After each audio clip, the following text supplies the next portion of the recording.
I'm Kemp, a probate specialist with over 2 decades of real estate and estate resolution experience. In this series, I'm going to break down the probate process in plain English so you know exactly what to expect and how to navigate it successfully. Probate isn't just a legal process, it's an emotional one.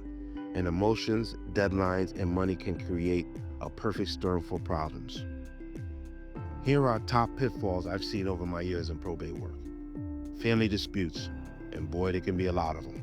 And when somebody dies, believe me, things come up. So you have to learn how to be compassionate with these people, have patience.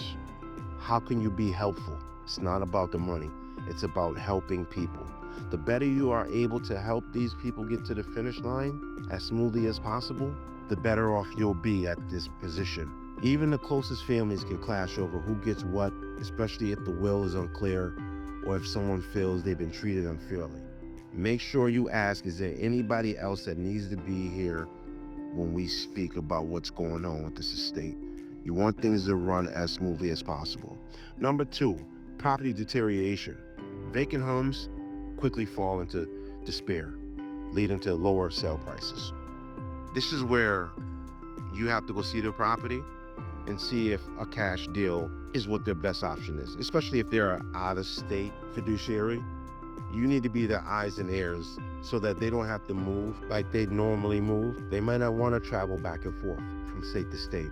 You can prevent that by knowing what to do, how to do it, and how to translate that to them. This is also ways for you to bring up your different type of services that you do.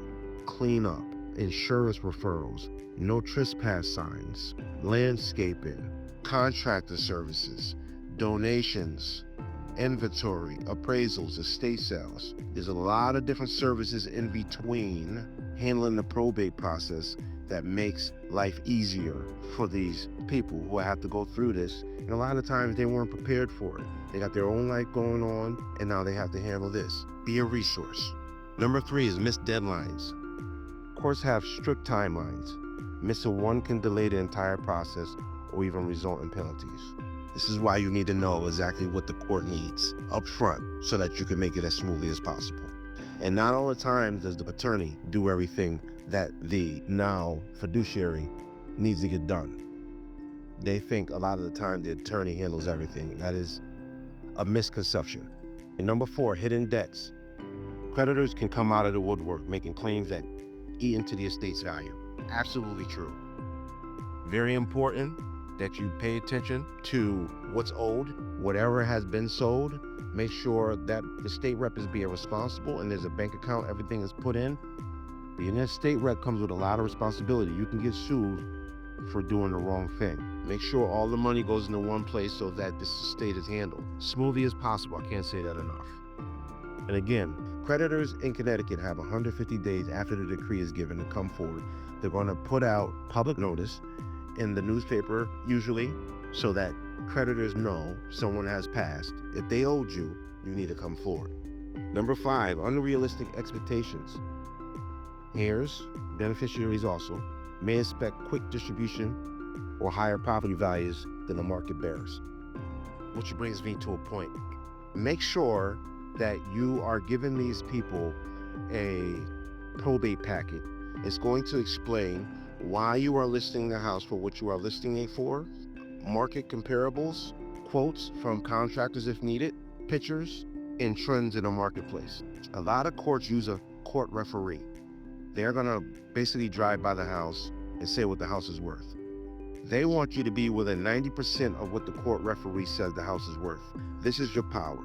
You know what this property is worth inside and out. Compile this information, put it in a nice, pretty package to give to the attorney and the estate rep. The judge will ask for it, the court will ask for it. Make sure you have that up front. And believe me, the rest of the family who are involved, they're gonna wanna see that also. So make sure you are accurate with that. And a lot of times when you get that prepared and inside the file, usually there's not much more you need to do except for give referrals. Now, when these people have unrealistic expectations, data helps to solve that. Number 6, complex assets. Businesses, investments, or properties in multiple states can complicate the process. I've seen this before.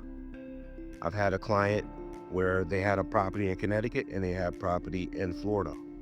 That means you need to open up a probate case in Connecticut and in Florida. That can complicate the distribution of inheritance and the seller property. So we have to know what the person owes. And when they have multiple businesses and the different business names, it's harder to find out what is owed and where it's at. Sometimes he'll take out loans or advances on their inheritance before probate is complete, only to discover they'll get less than expected. This can cause financial strain or resentment. There are things called bridge gap financing. You could basically get loans for your inheritance. Be careful. You thought you were going to get a certain amount and now you didn't, so now you owe. Be careful who names go on estates also, because that follows people.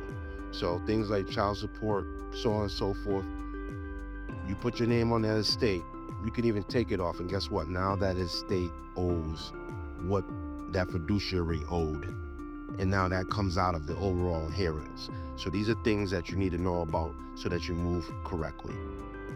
The good news, almost every one of these pitfalls can be avoided with proactive communication, proper documentation, and having the right specialist involved early.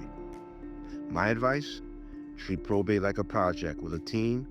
You, your attorney, your financial advisors, and if there's property involved, a knowledgeable real estate professional, together you can keep these problems from derailing the process.